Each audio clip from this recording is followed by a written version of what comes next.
क्या आप जानते हैं, भारत में एक ऐसी देवी है जो पूछती नहीं, समझाती नहीं, बस समाप्त करती है। न वह केवल माँ है, न केवल रक्षक, वह खुद युद्ध है। और जब देवी युद्ध के रूप में धरती पर उतरी तो इतिहास के हर पन्ने में कंपन आ गया। आज हम आपको बताएंगे चामुंडा शक्तिपीठ की कहानी और उनके सबसे भयंकर युद्ध चंड और मुंड के साथ।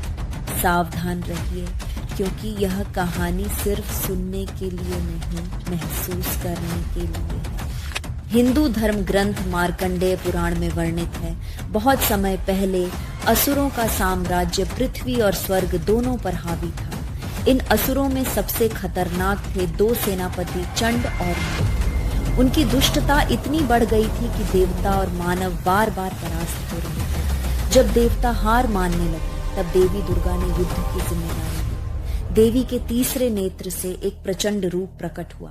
उनके 8 हाथ थे, जिनमें त्रिशूल, खड्ग, धनुष और अग्नि शक्ति विद्यमान थी। उनके चेहरे पर क्रोध और न्याय का मिश्रण था और उनकी भयंकर ऊर्जा देखकर देवता भी कांप उठे। देवी ने युद्ध की शुरुआत की। चंड और मुंड ने अपनी पूरी शक्ति का प्रयोग किया, अग्नि और माया का प्रदर्शन किया, लेकिन देवी के सामने उनके सारे प्रयास नाकाम रहे।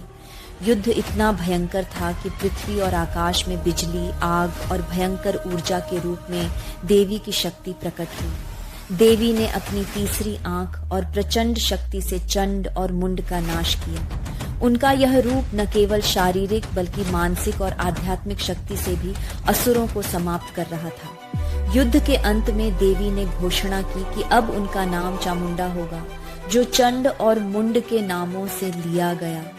यह नाम शक्ति, न्याय और अधर्म के विनाश का प्रतीक बन गया। जब देवी सती ने अपने पिता दक्ष यज्ञ में आत्मदाह किया तो भगवान शिव ने उनका शव उठाकर तांडव किया। इस दौरान भगवान विष्णु ने सुदर्शन चक्र से सती के शरीर के अंग काटे और भारत में विभिन्न जगहों पर गिरा दिए। इन स्थानों पर शक्ति केंद्र बने, जिन्हें शक्तिपीठ कहा गया। इनमें से कुछ शक्तिपीठ माने गए और कुछ को महाशक्तिपीठ कहा गया। चामुंडा हिमाचल में सिद्ध पीठ के रूप में पूजी जाती है और चामुंडेश्वरी मंदिर